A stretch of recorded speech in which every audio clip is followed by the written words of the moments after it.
Welcome, ladies and gentlemen, friends, foes, and perhaps somebody who just happened to drop in and find out, hey, what is this guy all about with this rather silly topic?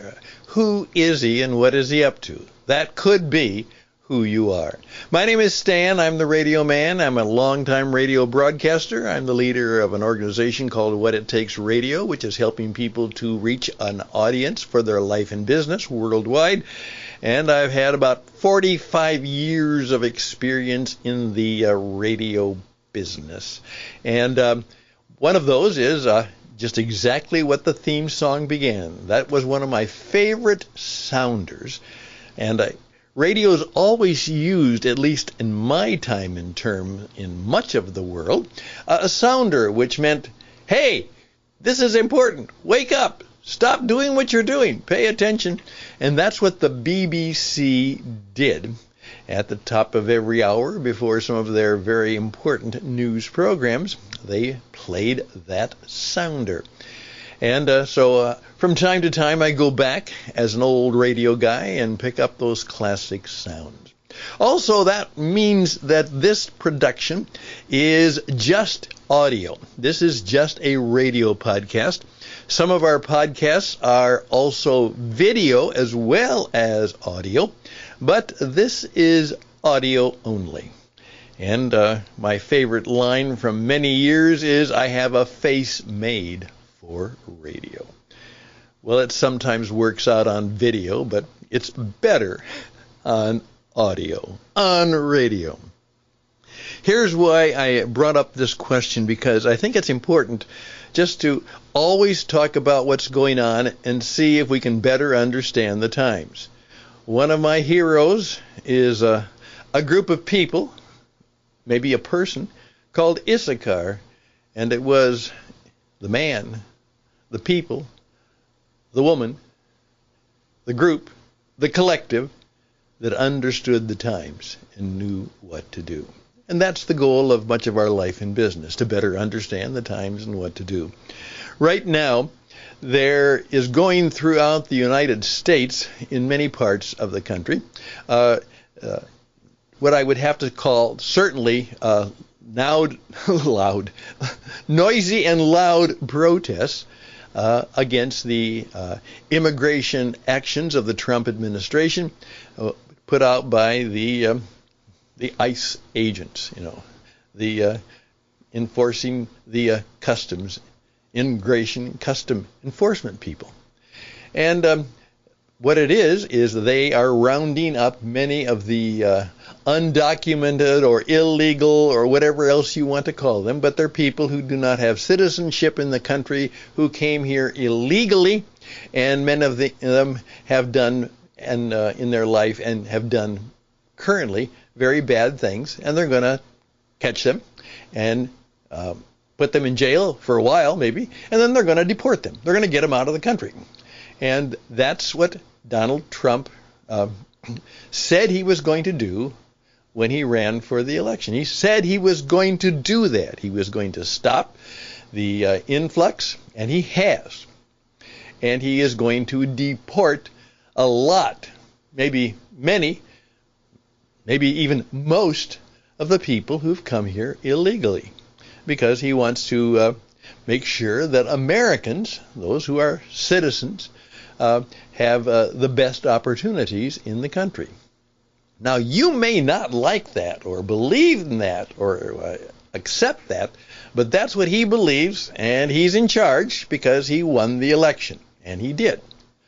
All right. And so they are going about the business of protesting. And in many cases, they are doing it quite violently, or in a term that might be called harassing, or doing more than just standing up and screaming or shouting or holding signs. They are taking further action. Okay, here's the problem that they're having. And here's the problem that all of us need to be aware of. And that is to think that lots of people agree with us. It is such an easy thing to fall into, that we tend to believe that we are right, we are smart, we're doing the right thing, and because of that, people agree with us. I've had it happen many times, and it's happened to me a few times. But I'm in the business of helping people put on classes and courses. And what happens is, in many, many of the parts where people are doing that, is they have come up with an idea for a class or a course or a seminar that they want to sell, and then people will buy it and come and be at the seminar, and they will be able to show their stuff, and people will give them money. Now, they obviously, wonderfully believe that it's really, really good, and that it's really, really important, and that people will really benefit from it, and they will want to come to it. And so they put out an announcement. There will be seats for 100. Please sign up soon because seating is limited. And they really believe that lots of people will sign up. And guess what happens? Sometimes nobody signs up. Nobody at all.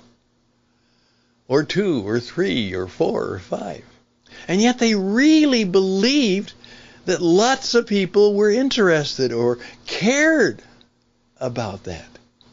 There are people who write books that they just know are so important and so good that lots of people will buy them and read them. They really believe that people are like them most of the time. At least a lot of them are. That's not necessarily a good idea. It's a very inconvenient idea. In fact, please keep in mind that one of the secrets of success is not to be like everybody else. Sometimes it's important to know that you are the only one. Just let that sit on your head for a while. But here's the important thing for them, I wish they would remember. They have taken what is primarily a minority position, and they're doing it in a way that disrupts people's lives and is taking up the news where people would like to hear better and other things. What they are doing by their activities, their noise, and their motion is they are actually helping to elect people who favor Donald Trump. Don't believe all the polls they quote. Please keep in mind, never believe the polls. And there's a good reason for that. That's another subject. But don't believe them. Okay? Now, in effect, what's going to happen is that they may cause so much chaos and disruption, and they think that people will blame that on Trump and his colleagues and his party. They probably won't do that. They might. Many might. But there's a very good chance that the majority of people who are looking at that, they say, no, I don't want people to do that. I don't believe that people who are bad people should be allowed to be free. I don't believe we should allow people who haven't paid their life and business dues, who are not supporting themselves, that we should take care of them. There are a lot of people who believe just the opposite of the people who are protesting. And first of all, guess what?